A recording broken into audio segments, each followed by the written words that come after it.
ನನಗೊಬ್ಬರು ಪ್ರಶ್ನೆ ಕೇಳಿದರು, ಮೇಡಮ್ ನನಗೆ ಖಾತೆ ಮಾಡಿಸ್ಕೊಳ್ಳೋಕ್ಕೆ ನಿಮ್ಮ ಸಿಗ್ನೇಚರ್ ಬೇಕು ಅಂತ ಹೇಳಿ ಹಕ್ಕು ಬಿಡುಗಡೆ ಪತ್ರಕ್ಕೆ ಸೈನ್ ಮಾಡಿಸ್ಕೊಬಿಟ್ಟಿದ್ದಾರೆ, ಈಗ ಇದನ್ನು ಕ್ಯಾನ್ಸಲ್ ಮಾಡಿಸ್ಬೋದಾ ಅಂತ.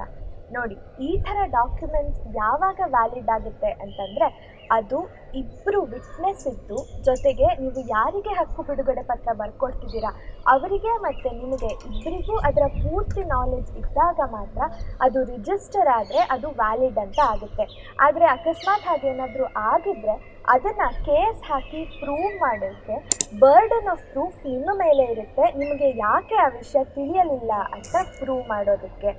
ಆಗ ಬೇಕಿದ್ದರೆ ನೀವು ಸ್ಪೆಸಿಫಿಕ್ ರಿಲೀಫ್ ಆ್ಯಕ್ಟ್ ಸೆಕ್ಷನ್ 31 ಅಡಿಯಲ್ಲಿ ಒಂದು ಸಿವಿಲ್ ಕೇಸ್ನ ಫೈಲ್ ಮಾಡಬಹುದು. ಆದರೆ ಈ ಥರ ಕೇಸಸಲ್ಲಿ ನಿಮಗೆ ಯಾವಾಗ ಬೇಕೋ ಆವಾಗ ಫೈಲ್ ಮಾಡೋದಕ್ಕಾಗೋದಿಲ್ಲ. ಈ ಥರ ಸಿಗ್ನೇಚರ್ ಹಾಕಿ ಕೊಟ್ಟ 3 ವರ್ಷದ ಒಳಗೆ ಇದನ್ನು ಫೈಲ್ ಮಾಡೋದಕ್ಕೆ ಟೈಮ್ ಲಿಮಿಟೇಷನ್ ಇರುತ್ತೆ. ಇವತ್ತೇನೋ ಹೊಸ ವಿಷಯ ತಿಳ್ಕೊಂಡ್ರಿ ಅಂತ ಭಾವಿಸ್ತೀನಿ. ಇನ್ನಷ್ಟು ಲೀಗಲ್ ಬೈಟ್ಸ್ಗಳಿಗಾಗಿ ನನ್ನನ್ನು ಫಾಲೋ ಮಾಡಿ.